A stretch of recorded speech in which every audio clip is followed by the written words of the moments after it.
Thank you for joining me for what I'm more or less calling my story/spoiler run through Final Fantasy VII Rebirth.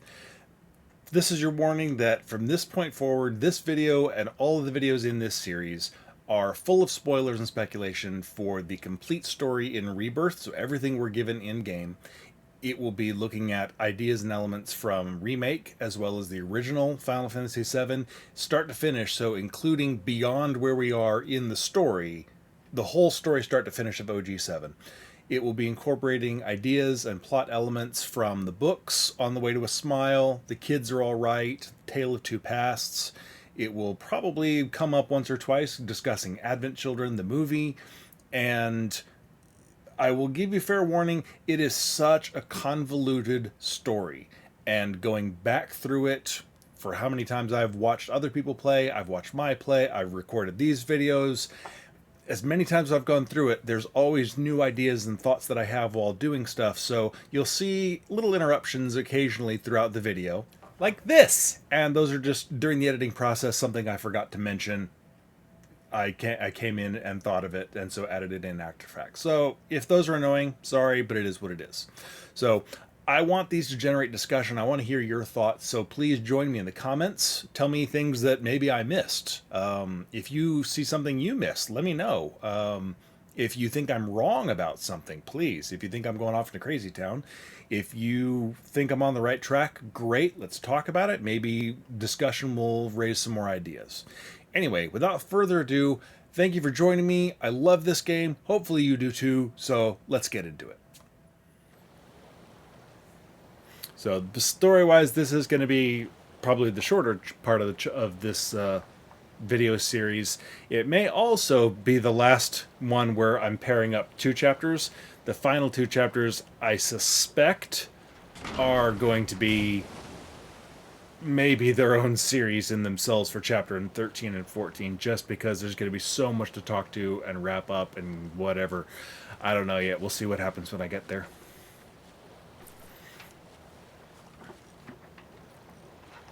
But I do love, what happens here with everybody helping out. Okay, and sort of the similarity of who's doing what. Cloud's still sitting off on his own, just like when they're fixing the tiny Bronco at the end of the game. Barrett and Kate are helping out. Yeah, everyone's doing kind of sort of the same things. And what of it? Only one man has mastered the land, air, and sea. You're looking at it. You got that? Okay, so I am mildly curious what Sid's experience on the sea is. is. The captain of your ship. Strap on in and we'll punch through the chop. He seems to have focused mostly, or almost exclusively, on traveling by air. Straight through the ravine and on to Costa del Sol. And after that, we hit it. Sounds like a plan. We'll be there before you know it. Let's set a course for Costa del Sol, sir. Roger that. Full speed ahead. Just a comment on Kate's thing there. No method of transportation in this entire game, be it chocobo or human being walking around or anything, hoofs it anywhere. There are no hooves. Little birdie claws. Feet. Cat paws. Red paws. No hooves. The Keystone was housed there. Wait a second. I thought you said it was Sure like we a got gold saucer. Aye, I'm getting to that. Never fret. Where was it? Oh, right. So, the museum turned out to be a total flop. How do you know I that? don't know what the giant gears are for all over the place. I don't even know what where they're for After the museum debacle, at the bridge ahead. only to be promoted again. But some of these gears just seem entirely pointless. A real richest to rags to riches story. All which is why we're bound for the saucer.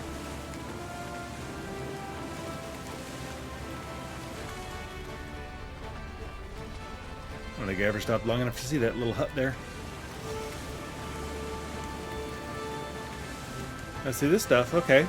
These gears, at least, presumably part of, the bridge mechanism, but, like, even this one here. Why? What do all these things do? More things getting raised and lowered? I'm mildly curious where that tunnel goes, up into that actual tunnel into the mountain up there. You can just barely see at the top of the screen. I don't think there's any way to see that.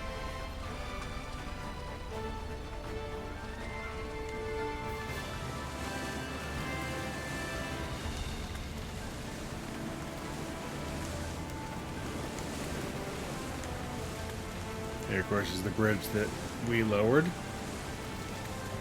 Right? Yeah. Hey, see, did I hear right? You used to work with Those are Schindler. still turning, the ones that we turned on. Them boys got their uses. That's gonna be a problem. You see, we don't take kindly to friends of the company. And I don't take kindly to that tone of yours. Alright, now once we park it here and get access to free travel, a couple things to go over real fast.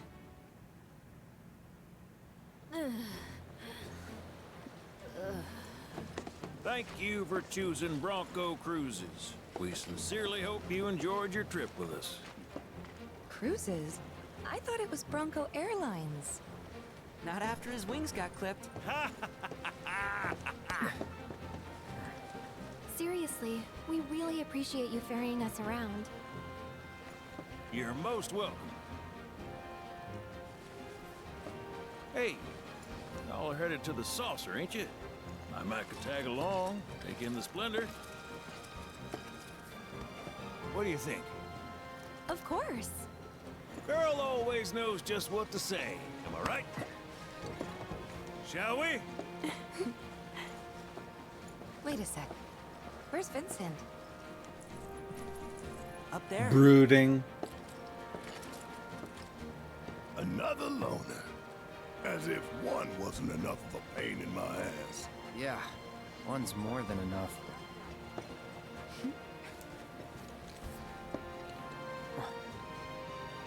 You mean me?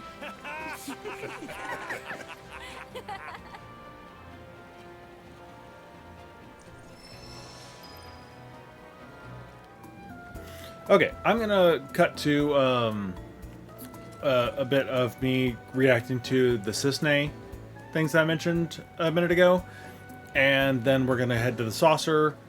And when we get to the date, I'll probably skip the actual date scene that I get here and just watch the full date video of all the different options, and then pick up the video for actual storyline when we get to ready for the actual Coliseum fight, and the little bit that happens before, and then pick up again then after the Coliseum fight, or in the middle. You know what I mean? All that bit there. So, so here's the videos about Cissnei and that quest. That's some fine work. Hey, Cissnei. Huh? When did you get here? Okay, so I know there's Been following you for a while. some, Sure Cloud already like I knew said, a that. couple of these responses I've seen. Yeah, well, I'm not sure what order these are going to be done in. I View just from know the this outlook was video pretty I nice, found I has like to all relax of them. there. Plus, it's easy to spot people coming our way well in advance. Wait, are you Advance, okay. expecting someone? So now Aerith says, "Are you expecting I've got a someone?" lot of questions. I've But I been think that's one of the meaning to questions ask you. Cloud asks. Not so. Fine. But I don't have all day. You get one question. And one question only. One question only. Cissnei, you are an enigma master in a mystery. Okay. Waiting for, that's oh, what it really? is. Well, that's probably for the best. There are times to talk, and times to not. Okay, yeah. So this one just short circuits. I think I've seen that response. silly Okay, as here's it the one sounds, I'm pretty sure I know. someone This is who the one isn't with us I did, I anymore. think. So she's like, someone who isn't with us Doesn't anymore. feel Aerith gone. clearly It's catches like I on who wouldn't she's be talking surprised about. if The thing about I this woke is, one though, day and that saw him outside our gates. Cissnei knows He's who not an ex or Aerith anything is like that. because she was a Well, Turk he at the was. time of Crisis Core and I really miss talks the to guy. Zack about Aerith. I And get so she obviously knows Wish I could what they see him are again. to each other, Make sure he's and alright. knows that Aerith Though if has I'm being feelings for honest, Zack, and it's just for my presumably sake, isn't it? there's still a connection there. It is. Like, I don't know why she can't just come out and say it. This is gonna sound cryptic and weird, I know, but I stole part of his life. I from think him. it's. I carry wouldn't that. say that Cissnei stole part of Zack's life on. from him. If anything, she helped preserve part of it Didn't I say one by taking care of his question? family. You say you think I'm hiding something? Anyway, I say you're reading too much into nothing. You knew who I was when we showed up. okay, you know who I was. Okay, oh, this is the other option. Okay, have a sixth sense about this kind of thing. what does she And say about this? honestly, Because, I like got I that said on feeling my too. on the Something's playthrough up. here, she did know exactly who he Fine. was. You caught me, Cloud. You and I have met before. Yeah, you've met All right. before. When and where? Now, only one question. Really? I'm afraid you're gonna have to remember those details without any hints. Cissnei, I love you, I'll but be I crushed kind if of we want to can't reach out and manage. pop you on the head for that one. It's not like I that, get it. promise. Don't worry. Cissnei.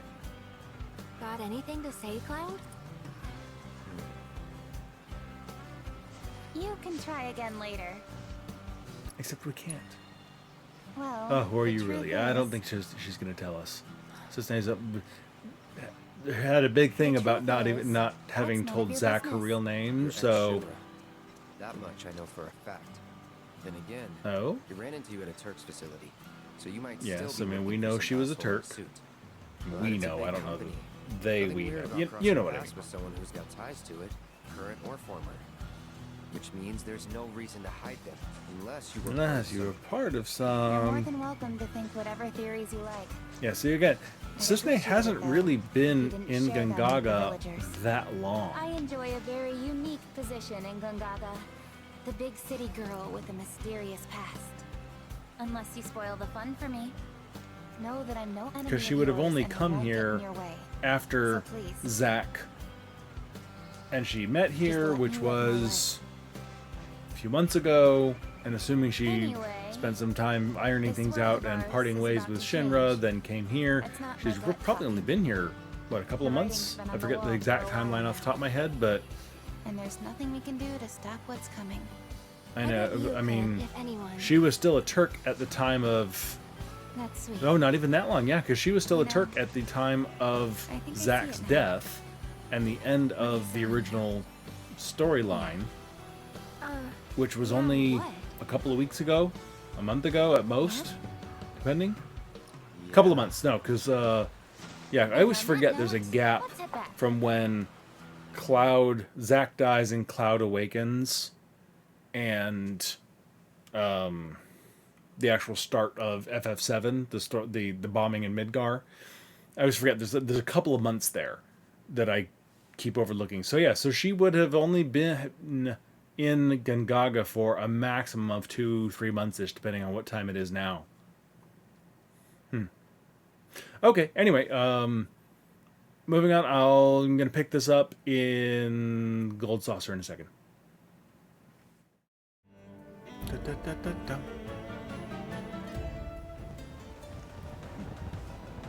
Should Come split back to up the to Gold look for the- Saucer. Will do. If I catch you goofing off, so help me out.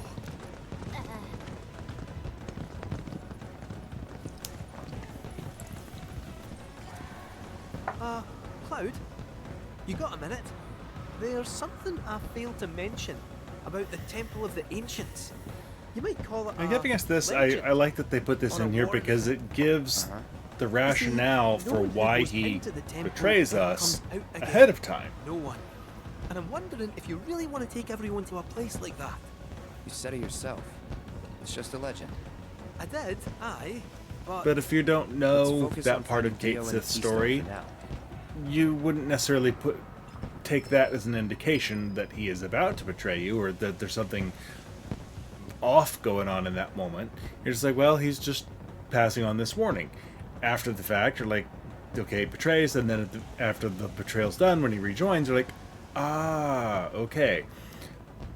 Makes a hell of a lot more sense than the way they did it in OG7, where he never left the party. He instead kidnapped Marlene and essentially blackmailed you into letting him stay with the company. Or with your group, I mean.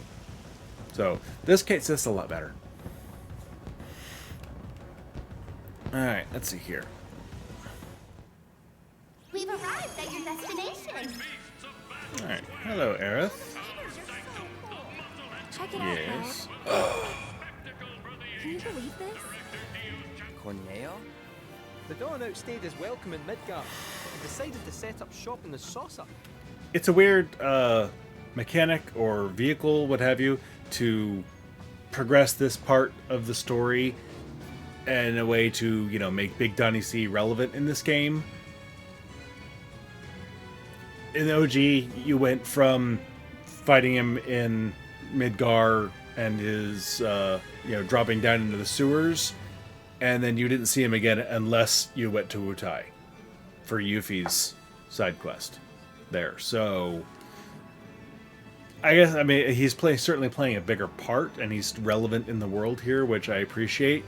This feels a little strange that he's allowed to do this, and I really kind of despise him in the, well, I despise him in general, but in the Cactuar side quest with Kid G, and how whiny he is. Like, I want a treasure! Like, oh my god. Greetings, Mr. Director. He doesn't look quite right. He does look a bit worse the wear. Well, if it isn't our friendly fugitives, you're looking hale and hearty. What happened to you? Seriously, can you think of how much I cloth it made a takes to go painful around those discovery quads? That the Turks That are many times, stronger than they especially? look. You, sir, That's like a know half a better. mile of You're cloth no to get around spring those chicken. quads that many times. Look at that. Speaking of old things, whatever happened to that wee Keystone thingy? We need to get our hands on it. Was part of your collection, last we heard. It was, yes. And in fact still is. Point of order.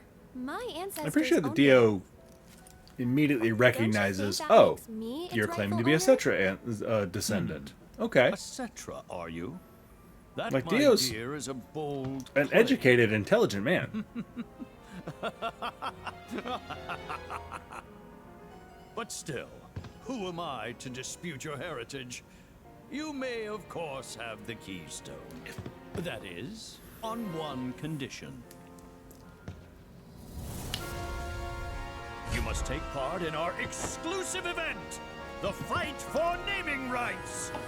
Dio's champions versus the Corneo family. What's not explained is why this challenge My team falls is to those even an foes. option. The gold saucer will become Corneo I guess that they couldn't back down from it, couldn't stand down when challenged.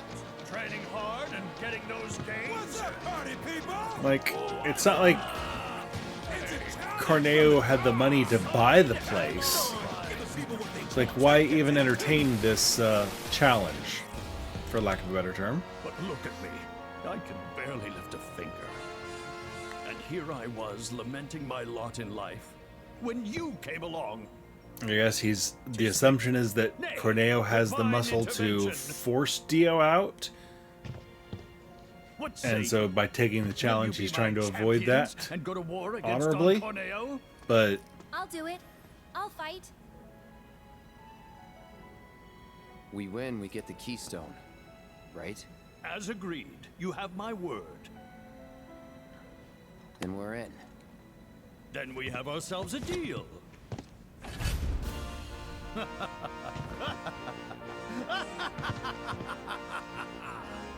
Naturally, I want you in peak physical condition for the big bout, so please use my hotel to rest up. Great. I'll jog on ahead and tell the others then.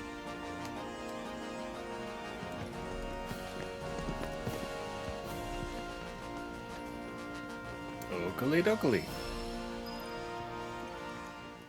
We've arrived at your destination. Okay, and I just realized, like, as I was clicking in to arrive at my destination there, I completely forgot about the entire Loveless bit here. So, we're going to go through that one, because there is a little bit to talk through, just visually to look at some of the stuff. So I'm not going to go through the entire Loveless play, but I do want to hit a couple of the highlights in it. So we'll go do that as part of the date. Deadline for our Thou Art Rose Rosa contest has passed, and we are no longer accepting submissions. Please I was very confused when my first playthrough. I was like, did I miss a side quest with this Thou Art Rosa thing? I don't understand. What is this contest that I missed? The entry deadline for our Thou Art Rosa contest has passed. Not now. The entry deadline's past, Aerith. I was literally just informed of that.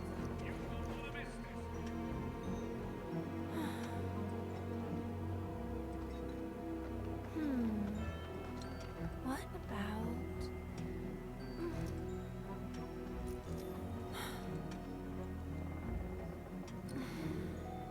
Come on, think. And so unless Aerith was working on this for quite a while, she turns out this song in an impressively short amount of time. You alright there? How's it going? Unless they were given the music to work with and I had she no just had to come idea up you with were into words, but songwriting. Oh, I'm not. But... yeah, I I'm not wanted very to good give at it a this. shot. Here's a masterpiece, by the way. I see. Well, good for you. Never know till you try.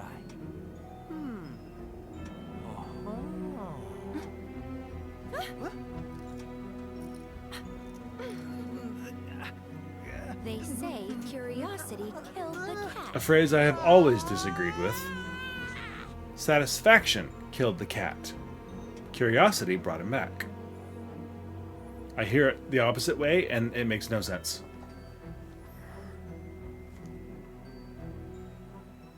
Oh, here we are.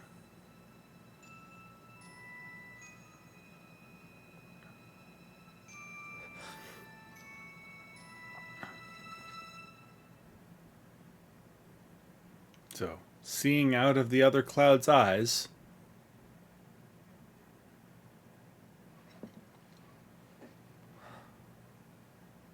which there shouldn't be a reason for that to happen.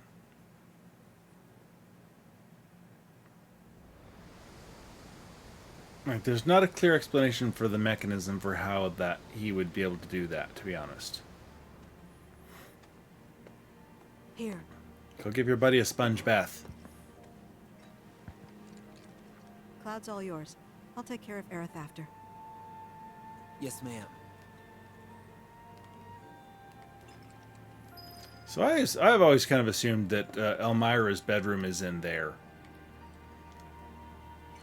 Because in Remake, there's the spare bedroom, and then there's Aerith's bedroom, which always begged the question of where Elmyra stayed, and never really took the time to walk around. But then, you know, there's this door here. It's literally the only other place in the house, so I assume her room is in there. And here's that clock again, that pesky clock. In Remake, that clock had hands. I could have sworn honestly that the clock wasn't there before, because I don't think this clock is here in Remake, to be honest. I looked around. I didn't go back to replay the game, obviously, just to look for a clock, but I was poking around in someone else's videos looking for a shot, and I think, if I remember correctly, looking at this spot in the house, that clock wasn't there. And so I thought when I saw it downstairs, I thought, oh, and I put it in the previous video when I was in this room, that I thought they just moved the clock between then and now, but that clock is still down there. I didn't remember seeing it originally, but yeah. So I don't remember this clock being here though. Really random, doesn't really mean anything, but.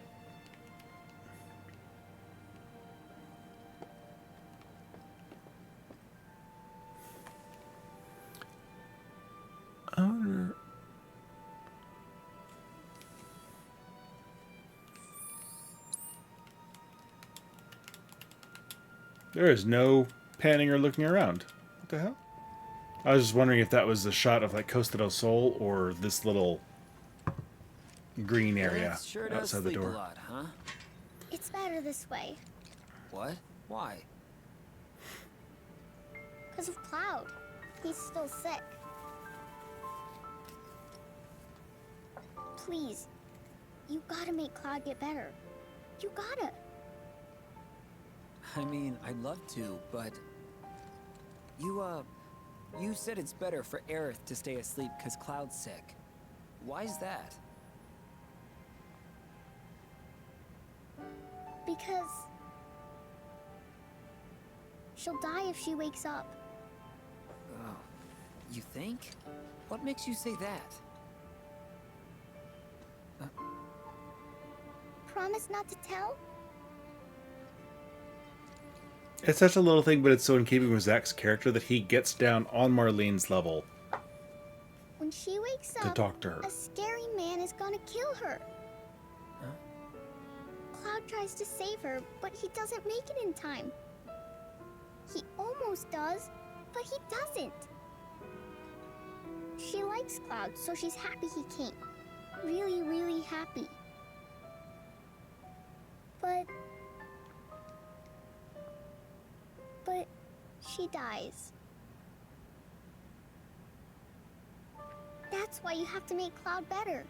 If he's sick, he can't save Aerith.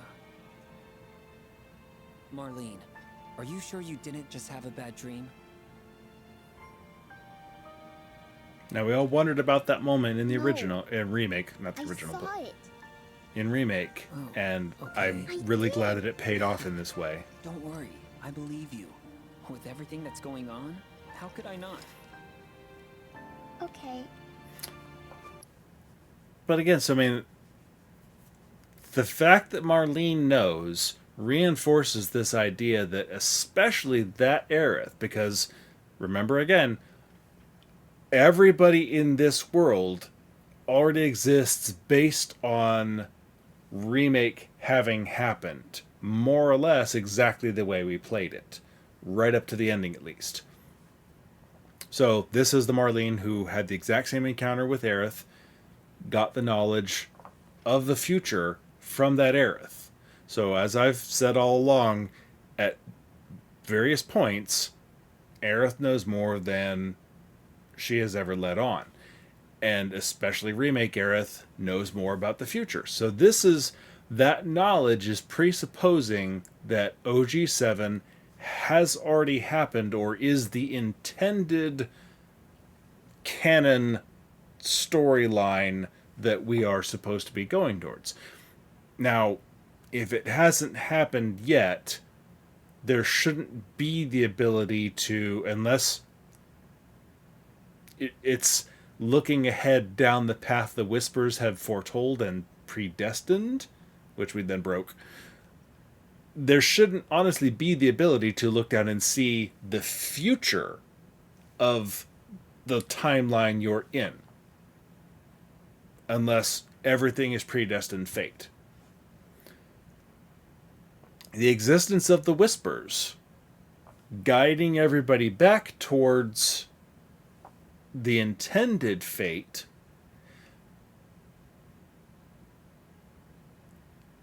means that there is the option to not move on the intended fate, because the Whispers aren't omnipotent.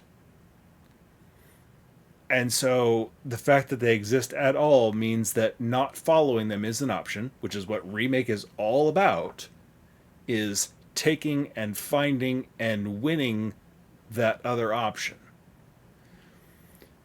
And so remake and rebirth by extension exist in a world where OG7 has already presumably happened, not just maybe someday.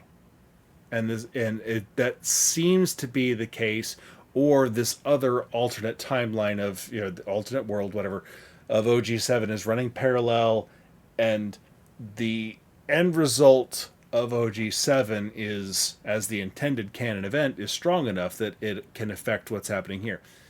So, because think about the ending of FF7 Remake and the three Whispers that we fight, Rubrum, Croseo, and Viridi. I know some people had thought that they were representative of Cloud, Tifa, and Barrett as sword, gun, and fists. I think anybody who's looked at it at all has seen, and I think it's even on like wiki pages and stuff this way, that they are actually indicative of the three brothers from Advent Children, Kadaj and Yazoo, and Laws is the big one, if I remember his name. He's the blue punchy one. And the description they give, and I looked it up just so I have it to read, is on the enemy intel for all three of them, I think. It says the same thing. It says, an entity from a future timeline that has manifested in the present day. It fights barehanded or with a sword. It tells you a little bit about the weapon, but to protect the future that gave shape to it. So, and these are pretty much acknowledged as manifestations of those three, and really the main thing that would give it away that it's not the good guys and like some sort of weird twisted good guys being called back to protect their future is that Rubrum as Kadaj is left-handed. The blade is on his left hand. Viridi, the blue one that's Laws, there's actually, and I made a note of it somewhere, but there's like, if you're controlling Tifa and you do a dodge or something, there's like a very special animation of it that's only for Tifa and Viridi, I think. And it is a direct callback and reference to a dodge she does in Advent Children away from Laws during their fight in the church, I think. I have not stopped to look at that. It was something that I read a couple of months ago and wrote down, so I might have something slightly off there. Forgive me if I do. And then the other one is Croseo using guns is using two-handed, which I'm pretty sure that Yazoo uses two guns, not one. So I just remember when I first played Remake and was reading about some of the stuff that there was some speculation that it was Cloud and company, but everyone pretty much came down correctly, I believe, on the side that it's the three from Advent Children. And so, but they are from a future timeline, which to me at least suggests that that future, and that's the future that Aerith has said, even if the future has been written, can be changed. So they're from the future that was written. The question is, has their future already happened? Because there's nothing necessarily that says, I mean, in fact, we actually seen, there's nothing that says the worlds happen at the same time in sync with each other. You know, this happens and this, and so they're kept up with each other. Because all of these dead worlds don't have time anymore, as we've seen, and with all the clocks that have been pointing out all over the place. So, and these are worlds that exist in the time stream, in the life stream, along with the world that we've been playing in this whole game. Theoretically, along with the OG timeline world, that is the intended canon of the Whispers that now is out the window. And so that world, that timeline, could have already happened in the live stream. And sort of my theory on this whole game and everything is that it has, and that gave rise to Ultimate Aerith and Ultimate Sephiroth. And so that future timeline is what gave rise to the Whispers via, the three brothers from Advent Children. So that would be the only way, is if Aerith, our Aerith in Remake, had the knowledge from her Ultimate version of the intended timeline, and was, my take has been that intentionally or otherwise she was trying to change the events deliberately in as far back as Remake, and was trying to fix things and make things a little bit better, and had that knowledge, gave it to Marlene because that's the knowledge of what's going to happen, And I keep thinking, I just saw Across the Spider-Verse again recently, and their reference to the canon events of Spider-Man. And that sort of gave me the idea of where some of this came from, is that Aerith knows there's things that are going to happen. And there are some things that she can't change now. She knows that.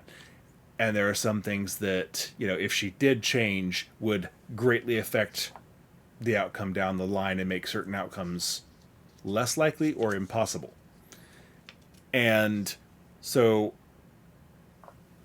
her death is one of those canon events. And Marlene is just getting it wrong that this is something that can be avoided. That's my take on this, at least. Very long-winded section here just to talk about that little bit. Sorry about that, but... Just one question, if it's all right. Can you tell me what this scary man looked like? Please? His hair was long. And gray. I've always said it was kind of silvery, but...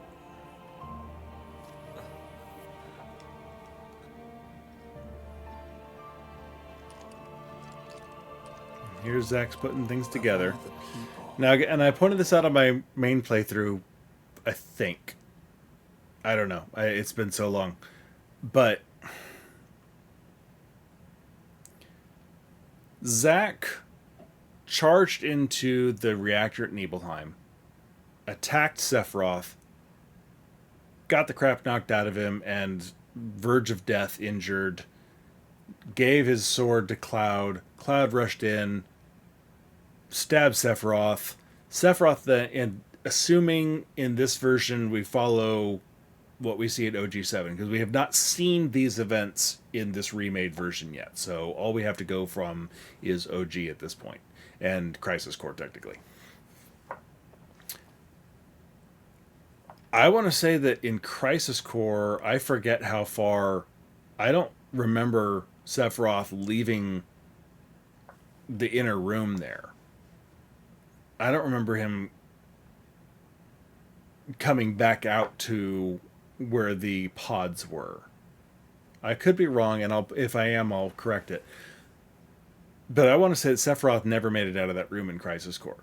In OG, he walked past them, down the stairs, out the door, and it was in that next room, outer room where the bridge is, where you can see the Mako down below, that Cloud confronted him again.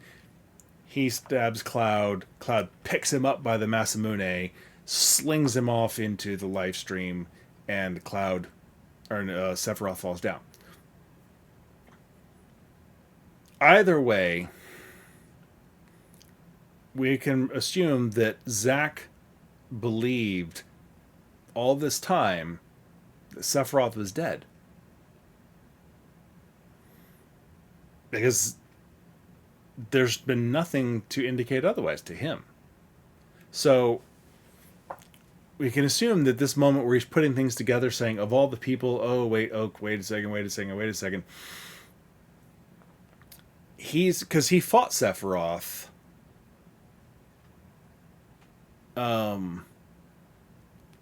at that point in the game. And so he knows Sephiroth's gone bad. And then he knows Cloud finished him off. And here she's describing Sephiroth, and we're assuming that her description is good enough that he's put this together. And he takes a few seconds here and gets to, okay, that's who she's talking about. Zack really is intelligent to piece this all together from just what he's got, to be honest. Because now he's got to come to the conclusion that Sephiroth is still alive and is a threat to Aerith. And Cloud, but... And it's a bit of a logical leap. Instead of saying, no, I killed him, or excuse me, no, Cloud killed him, it's the, oh crap, that's who it is. So it is really some very fast thinking on Zack's part here. And this, of course, where he turns around and says, one more question. Does Aerith like Cloud? But we jump ahead here. Now, it could just be timing, but since time is not passing, Zack, per se, did you see? it's weird that the sky blooming. was looking darker there, Would you look at and that? then it doesn't look like it's nearly as dark a second later here. These were always Aerith's favorites. Do you But I think we all know my this means feelings on she's lighting going in to this wake game. up? Maybe. But the fact that Can the always flowers are hope. waking up puts a bit of a timetable on Zack here. He has to act. Hey, Elmyra. I've got to go away for a bit. Need to talk to someone about Cloud. And who is this someone? A doctor? Well, he's,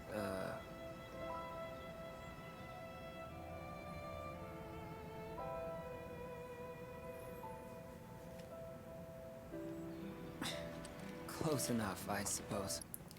During the course of Crisis Core, Hojo's frickin' weird and does things that arguably try to get Zack killed, but Zack's a nice guy and more or less overlooks it. He's been assigned to protect him at times, etc.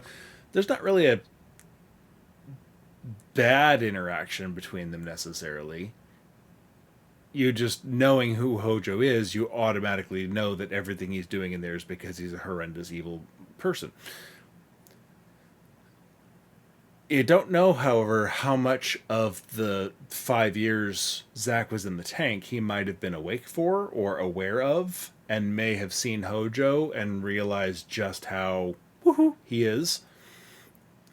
So, like, if he knew the full extent, I don't know that he would be doing this. But if he wasn't aware of that Hojo was the one experimenting on him during those years, he would be relying on his during Crisis Core knowledge of Hojo, knowing that Hojo had a lot to do with Livestream, was the one who was responsible for S-type soldiers, of which Zack is. That was his branch of research in Soldier, was the S-types. So Mako, etc., like all this stuff, he would know Hojo would be an expert in that. So I'm kind of wondering if Zack is relying on that knowledge of Hojo and doesn't really have any knowledge of what happened to him in the meantime, and doesn't really understand just how far off the deep end Hojo truly is.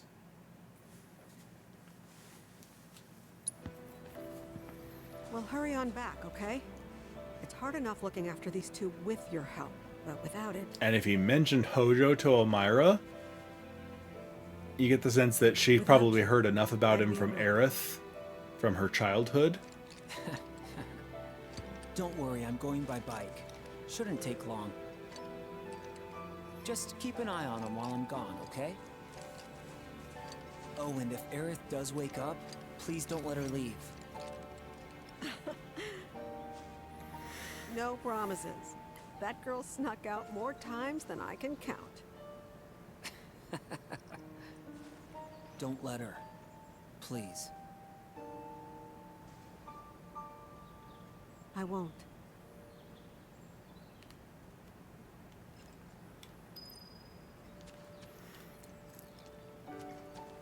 Interesting. I don't know if it's significant at all. I just find it odd that the one place the flowers are blooming here is the one place where there's shade. Where the light of that sky is not hitting. Maybe there's more shade around here that I'm seeing, but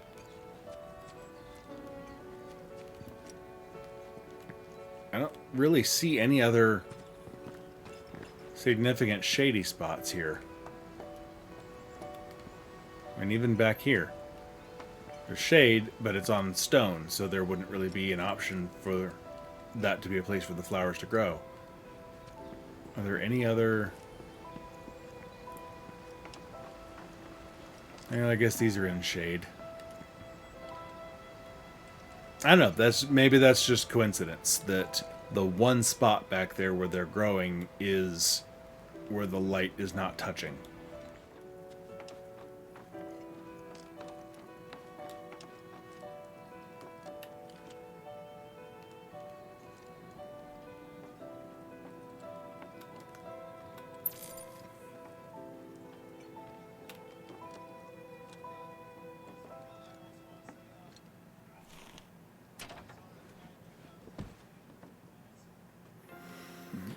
Alright, let's see. I thought about what you said. Couldn't stop thinking about it, actually. About how it's up to each of us to find our own purpose in life. Because in Avalanche, I think I found mine. We don't have a whole lot of time. So tonight's gotta be the night. Do yourself a favor and steer clear of Reactor 6. Take care, Biggs. No, I didn't. That's not what I meant. Gotta find Elmyra. I don't think she's gone far, Zack. Seriously.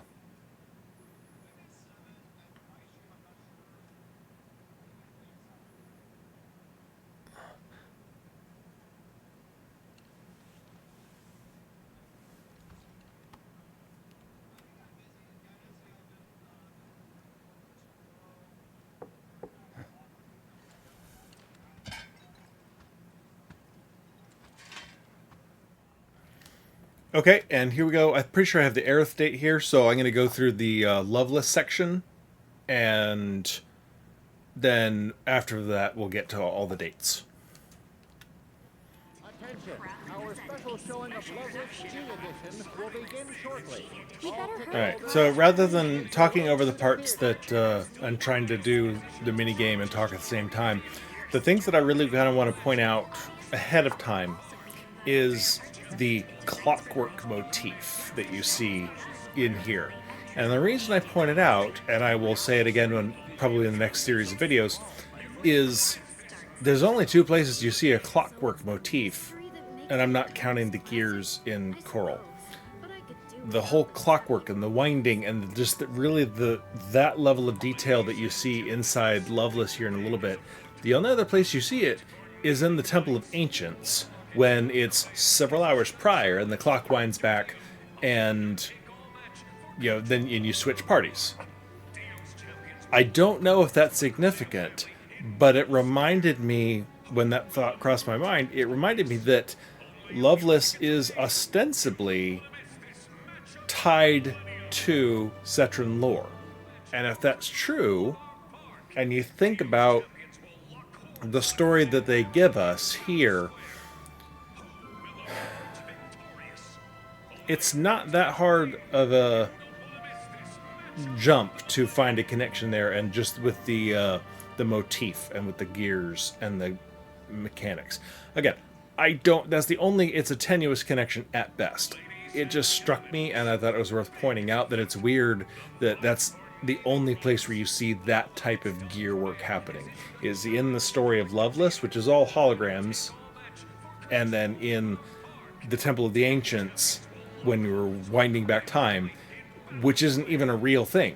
That's just something they give us, the viewers, the gamers playing the game, to signify that, hey, we're rewinding time. So that could literally be the extent of the connection, is just because they both involve gears. But I just thought it was worth pointing out, just in case there is something more to it. I'm waiting for one of the actors to come out. I was hoping I could ask them for... My first thought was that there was a visual connection between this actress and Mai. When you really pull up an image of Mai, it doesn't really look like this woman, but it's not too hard of a stretch, and I think I said this on my normal playthrough, I don't know. It's not too hard of a stretch to think that if you combine if Chadley and that woman were to have a child, it might look kind of like Mai. Which is weird, because everyone's like, yo, Mai is Chadley's girlfriend that he made for himself. But maybe more like a daughter. I don't know. People very rarely, unless you're doing weird science, people very rarely make a girlfriend more along the lines of, I think of Data in Star Trek, who his urge was to procreate by making another android, making a child. So maybe Mai is not Chadley's girlfriend, she's his daughter. And he modeled her after a combination of him and this woman.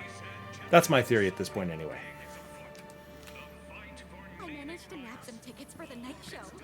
The mechanics of the Loveless show still kind of baffle me, to be honest. Because everybody's putting on these visors, and when you're on the stage looking out, nobody's wearing the visors. You're seeing the actual audience reacting to things like Sid and Yuffie and the regular people reacting. So are they looking down there seeing Cloud cheering people on? Who are they if they're not in the story? Like, you know, if Yuffie isn't your chosen date, you never see her outside of the audience. So what does Yuffie see when she puts it on? Does everybody see Cloud? Or is Yuffie the star of the show? And in her version, Cloud comes and rescues her from the jail cell, and together they fight Aerith and Tifa, the Dragon King and Garm. So it's like, you know, the mechanics of it are slightly baffling if everyone's experiencing a virtual thing, because there's no reason why Cloud would be the hero for everybody, because none of these other people know who he is. So it's weird when you stop to really think about it. So I suggest you don't think about it too much. Leave that to weirdos like me. One quick note that I'm actually recording after doing the play, but I'm inserting it here before the play because I didn't see the poster really and zoom in enough. This is the Loveless G edition, which makes me wonder, because obviously I know I've talked about, and I know I'm sure other people playing know as well, the S and G type soldiers. The fact that this is the G edition, Genesis and Crisis Core was friggin' obsessed with Loveless. The play of Loveless did not have an ending, and so you never found out what some of the secret meanings were, what it really meant, and how the story ended, etc. But Genesis said that he had figured it out, and all the other possible interpretations are wrong. His was the only real version of the ending that could possibly be right, and given his obsession, who's going to argue with him? And I wonder if this G edition is specifically his version of the ending of the Loveless story put out by the surviving Genesis, because he did, in some form or fashion, survive the end of Crisis Core. They took him down to the deep ground, or whatever it is, underneath Midgar, where Psycho Boy and the Rap is, and his brother. And so I kind of wonder if if that's a reference to that, and if this means specifically that's why we get this version of the story, is because this is the version that Genesis was espousing as the real version. It's been a while since I played Crisis Core and seen what his explanation of the ending was, and I don't think he really gave a good one, to be honest. But I wonder, I'm going to have to go re-watch that ending there and see what it shows, and if his description of it matches what we see in this play.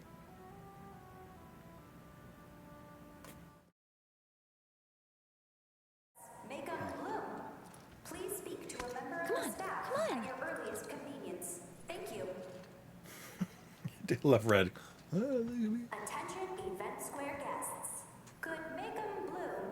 That's make 'em. Sorry, Cloud, I need to abandon you. Speak to a member of the staff at your earliest convenience. And he doesn't even know. Attention Event Square guests. Could make 'em bloom. That's make 'em. It's just such an Aerith nom de plume. Congratulations. Would you like to sing it? Me?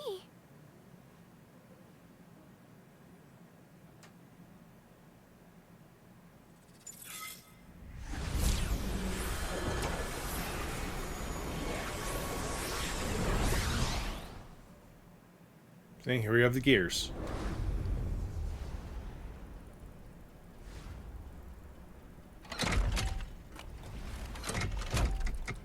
Look familiar?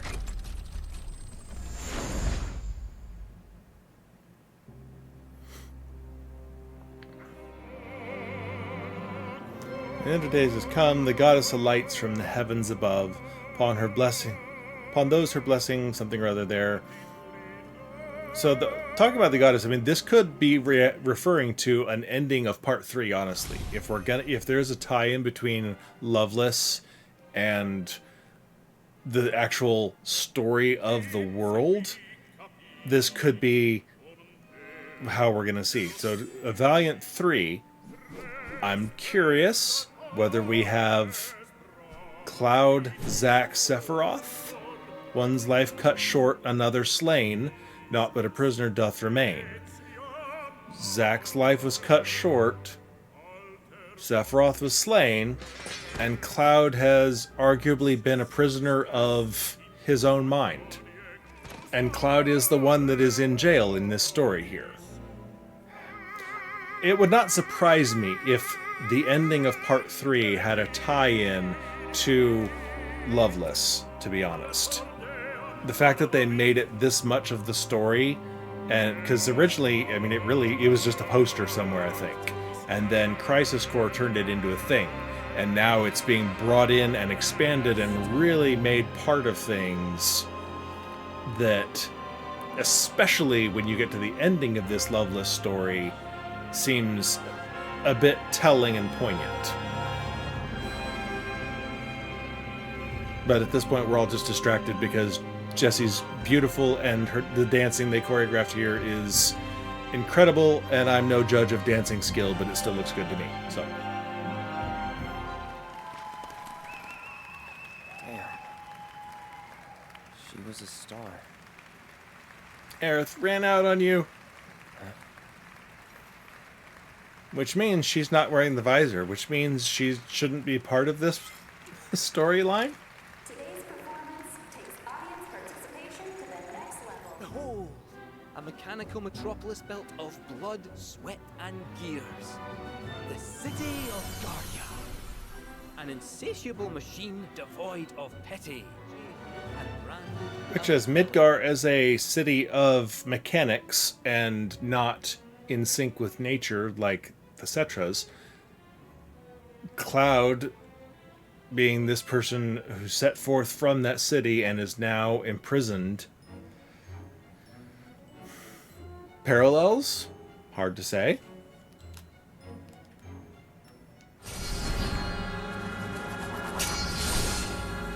Though I am but a humble fool, some talent in divination do I possess. Anything you wish to know, I shall gladly reveal.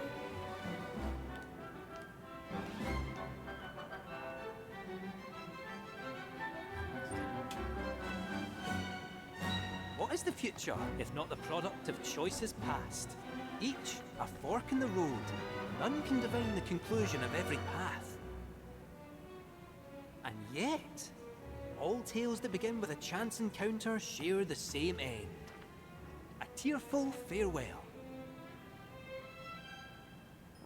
Well, that's enough of my blethering. Parting is indeed such sweet sorrow, but as they say, all good things must come to an end. Though it is our wish that this tale remain with you long after we are gone.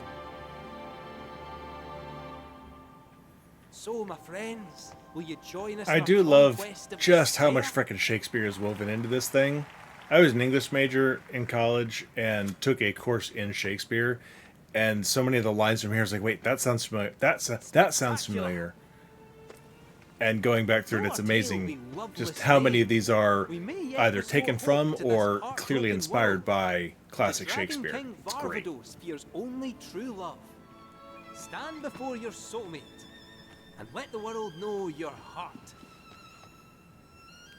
Now, on one of my going through here, I did the Varvatos one. It's quite funny, and it gives you the hardest difficulty fight here, I think. And I've seen that one, obviously. I've not seen what happens if you pick red, so I'm going to do that this time.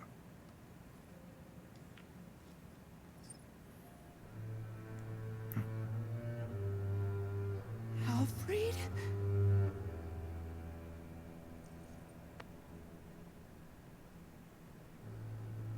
Aww. Look at that face. Cease the charade. Love is not but an illusion. Fiend! How dare you toy with my emotions? I think that was the worst I've ever done at this. Alright, going into this ending here. Barrett's lines, or Varvatos, excuse me, I consign you to the abyss. are really one of the things I wanted to point out. An inspiring victory, truly. Proof that love indeed conquers all. Is it not?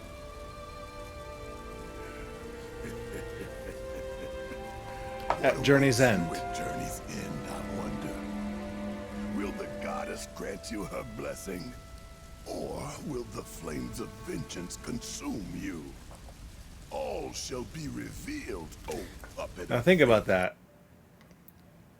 We have two outcomes towards the end, at the end of this game, leading to two possible paths for Cloud alone.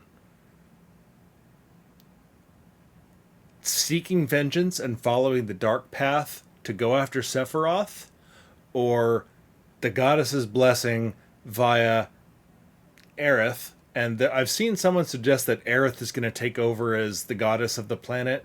I think that one's reaching, but what do I know? But you know, the goddess's blessing, etc.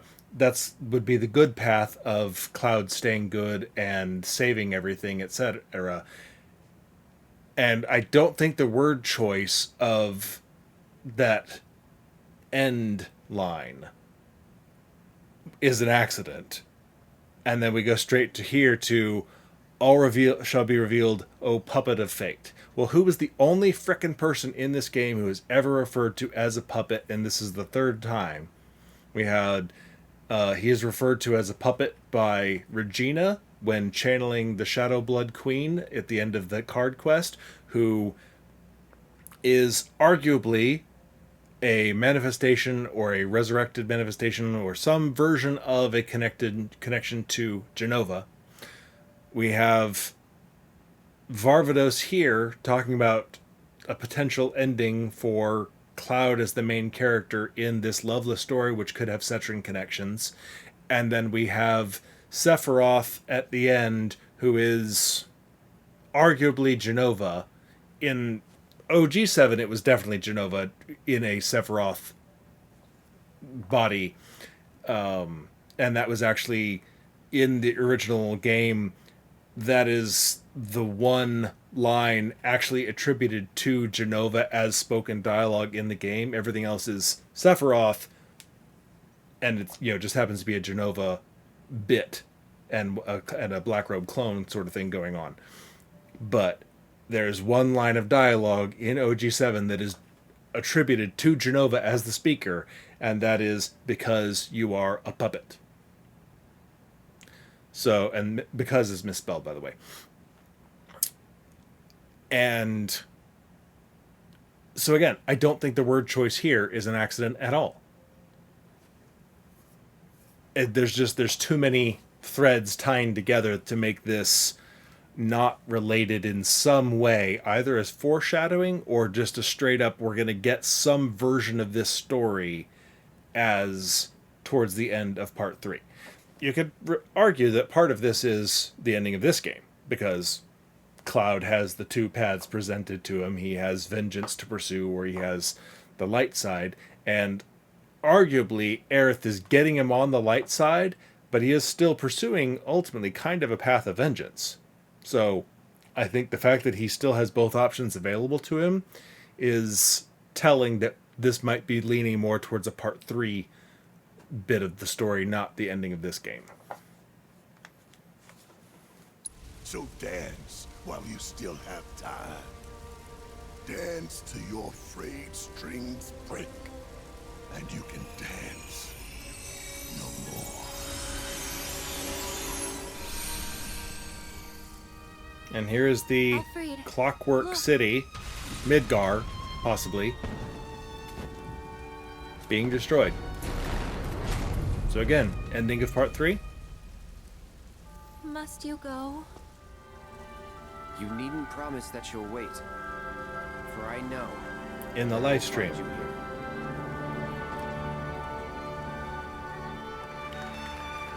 So if you believe in the romance, Cloud knows that she'll be there waiting for him in the live stream when he eventually dies. If you believe in the friendship, still a valid way to take that conversation, but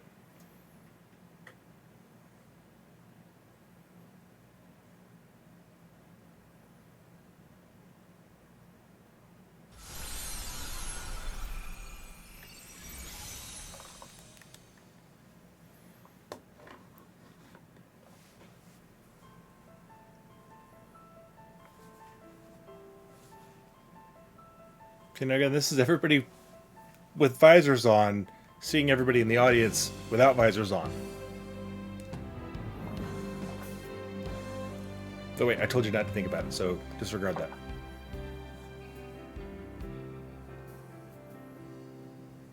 Walking city streets with worn cobblestone. It's hard to. I am terrible with symbolism. I don't do poetry very well.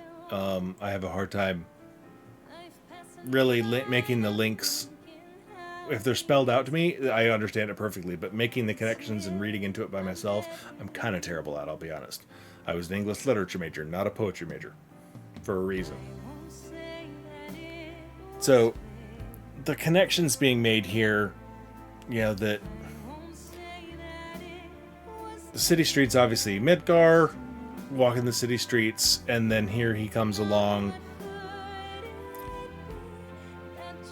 She's, you know, won't say it's destiny or fate, which the original storyline, but I try not to read too much into this because, again, I'm terrible at this sort of thing. So it's lines like this, you know, you'll find me, and then going into promises to keep. They don't need to worry about the promises because, which I think lends hope to the ending line of the game, that they don't need the promises.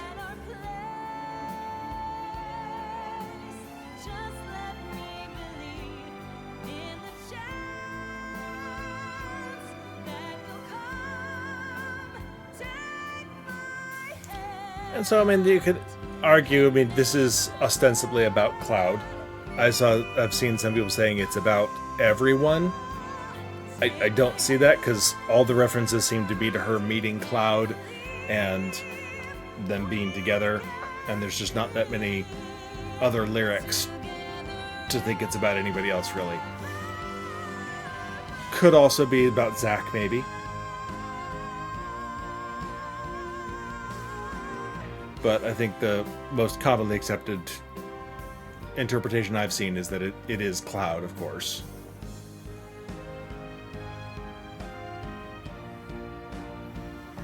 Now this part, I will say, this part for a little bit threw me. For the first 10, 12 or so times I saw this, I get choked up when we see them.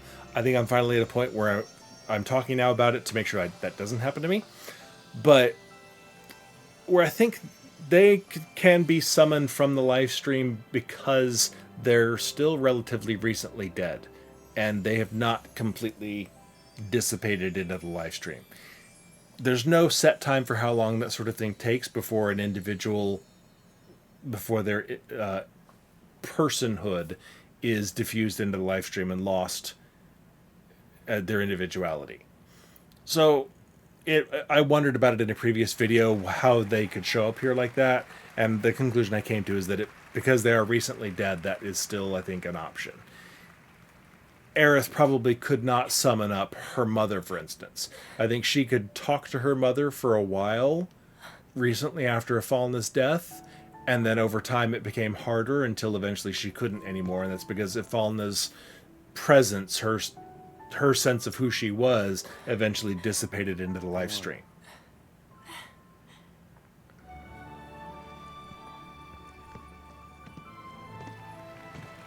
I forget. I think that's in Traces the Two Pasts. I could be wrong, but I'm pretty sure that's where I remember that from. Has to be, because that's the only book that deals with Aerith in a contemporary time.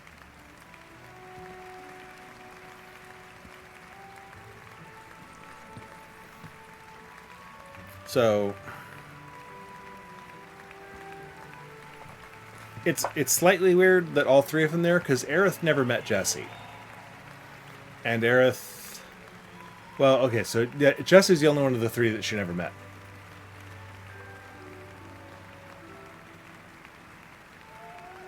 She knew Biggs, she met Wedge briefly.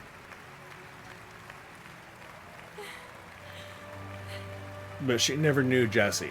So that's the only one of those three that's a little odd showing up, but you can't imagine if the other two were coming along that she wouldn't come for the ride with them, I guess. But yeah, that is a gut-wrenching and heart-wrenching moment, to be honest, seeing them show up. And it got me... Could even call it life-changing. I think on my first playthrough I was doing fine and all of a sudden my throat just went... You know? While I was trying to say something. Just might. Attention! The Sky Wheel will be closing soon. Please line up and have your ticket ready. Uh-oh. We gotta hurry. Last call, folks. Okay, so from here I'm going to do the dates and then pick up after that. So I'll see you in just a second. It'll be a separate recording so that I can do all of them at once based on a YouTube video. So I'll see you there in just a second.